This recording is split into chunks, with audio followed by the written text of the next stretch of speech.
needs an introduction, a body, and a conclusion. The unique thing about the evaluation is the subject matter. And the subject matter is the speech that you've just heard. Hence, what we recommend when you're evaluating a speech is to use the third person. So we would say that she showed confidence on the stage, and she was very effective in using the stage where her narrative aligned with the movement. So you wouldn't say you showed confidence on the stage and you were very effective in using the stage.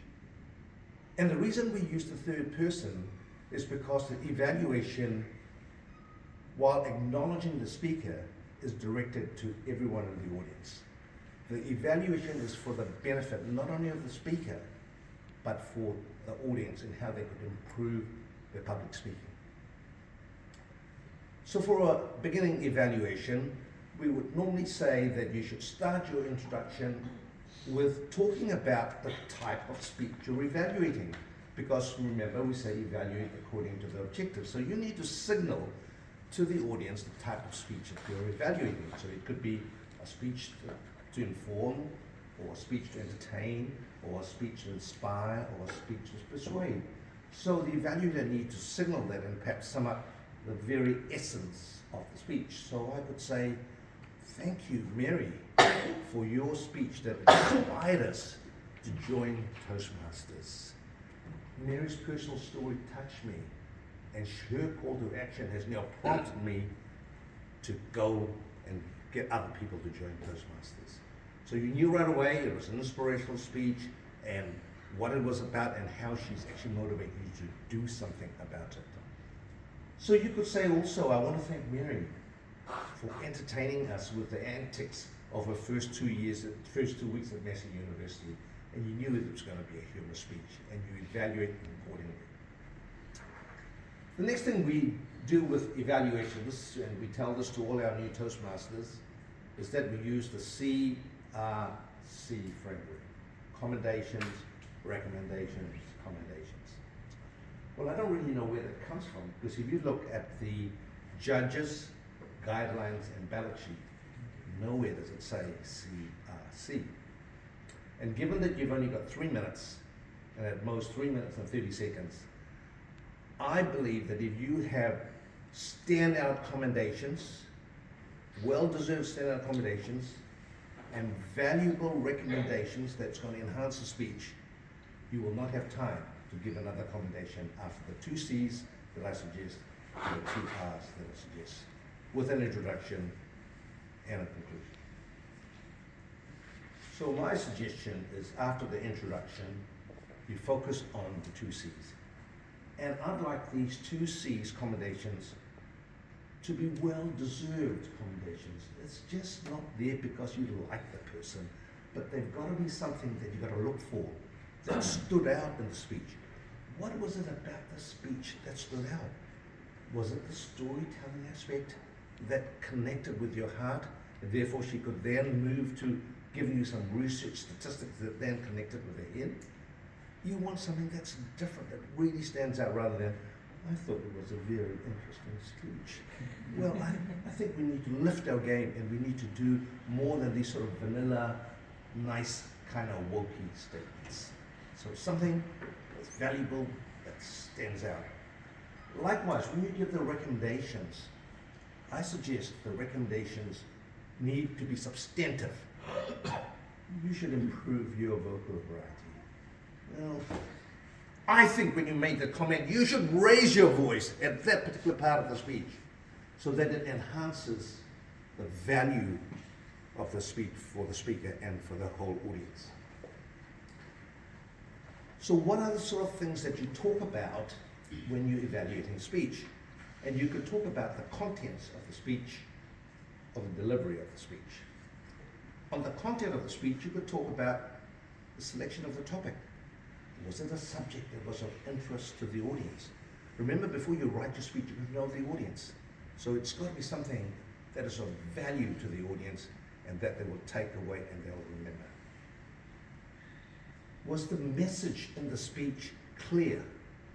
Did the speaker have a core message that the audience could take away, remember, and use at a later stage? Was that message condensed in a core or foundational phrase or catchphrase that's rather catchy? These are the sort of things you want to talk about when you talk about the content of the speech. You may also want to talk about the use of storytelling to gain that emotional connection that the speaker had with the audience. As for the delivery of the speech, you could comment on things like the vocal variety. You could comment on the speaker's attire and as to whether they displayed credibility when they came onto the stage. You could talk about the passion in the speech, the enthusiasm, the energy. You could talk about the use of the body language. You could talk about the use of the stage, and did the use of the stage align with the narrative in the speech? These are the sorts of things that you can talk about. Towards the end of your 2 commendations and your 2 recommendations, you need to summarize. If you look at the judges' guidelines and ballots, 15% of the points are given to the summary. So make sure you get those 15%, because most judges give away those 15%, as long as you do a summary. But the most valuable part, in my view, are the recommendations, because these are the things that improve us as Toastmasters. Coming back to the summary, I don't think it's necessary for you to go and repeat every commendation and every recommendation, but you need to be able to sum it up. For example, I want to thank Mary for her inspirational speech. It was so uplifting that inspired us all to join Toastmasters. I enjoyed her story that resonated with me. My recommendations for Mary are to use rhetorical devices which are so powerful in an inspirational speech and have a clearer call to action so that the audience can start going to visit Toastmasters clubs. End of evaluation. People still say thank you, which is creeping in more and more in my clubs as well, and regardless what I tell them, it still comes in, which is so annoying. And the best way to end the evaluation when you finish, pause, it's the Toastmaster. Basically, I'm passing the floor, control of the floor. The second thing that I want to talk about is for more advanced evaluations, and these are some of the learnings and the tips that I might be able to impart to you based on my 18 years as a Toastmaster. The first thing I think about winning an evaluation contest is that the feedback needs to be novel. It's got to be fresh, and it's got to be something that will surprise people and say, give them a wow moment. I think novelty, not frivolity, is your monopoly. So, in this part of the educational, I'd like to talk about 3 things. The first thing I want to talk about is timing of an evaluation that nobody talks about. And you see the number of people who get disqualified on an otherwise outstanding, valuable, effective evaluation. The second thing that I want to talk about are the content and delivery attributes in your commendations and your recommendations. And then I'll give you a final tip that you may find useful in your evaluation contest. First thing, timing. Subsumed in that prescription for a novel and inspirational evaluation is having to stick to time. Toastmasters International contest rules are intransigent and totally rigid. You're allowed 3 minutes, you're actually allowed 3 minutes, 30 seconds. But if you go 1 second over, you are disqualified. It's a real shame. Abide by time and you're fine. Abuse it and you're in the pit. I think that people focus far too much time on the content, they don't think about the time. Because the best quality content stumbles if your time crumbles if your time stumbles. So let me suggest a framework for the timing of your evaluation. I suggest 30 seconds for the introductory part of the speech, where you might want to talk about the type of speech that you're evaluating and the essence of that speech. 30 seconds. Then you would have 2 commendations. And I think the commendations need to be truly standout features of the commendations. And in those commendations, you need to show why you believe they're commendations and where in the speech the commendation was so effective. 2 commendations in 30 seconds. We're now at, for the mathematicians, 1 minute, 30 seconds. Before the green light. So you must start your recommendations before the green light. If you don't start your recommendation before the green light, you're as good as God, in my view.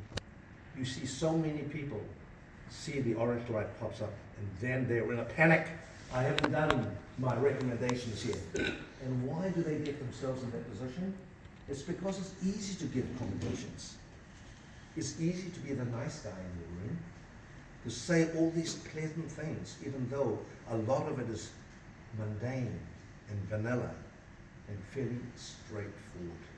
So with only 2 commendations, which are substantive, meaningful stuff, you're now at 1 minute 30, and you need to start your recommendations. And I suggest that the recommendations need to be substantive, not just a piddly little thing. Maybe you should use a bit more pause.